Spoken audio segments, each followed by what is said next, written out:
fed up with Grievous and all these droids. I remember originally thinking that this felt like a very cruel moment there, where when it decapitates the guy, but actually the guy is clearly trying to reach for a weapon so that he had to do it. And originally this reveal of the 4 arms was to be kept completely secret until the movie came out. But I know it did make it out before the movie was released. But for us, we were sworn to secrecy when Grievous was to split into the 4 arms.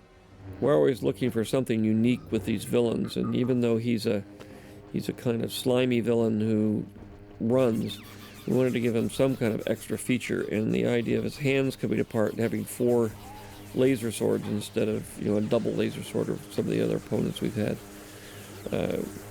seemed like a really fun idea.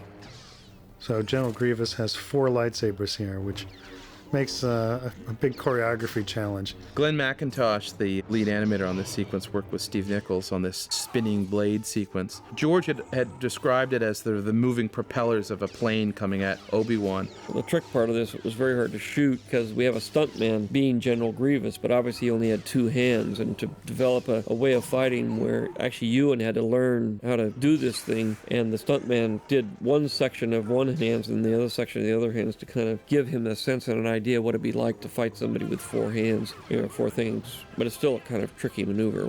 We did end up cutting the extra 2 swords off pretty quickly in this sequence. For the shot of the clones coming down on their wires, I felt strongly we needed to do that with motion capture. So we had a rig built at ILM and lowered an actor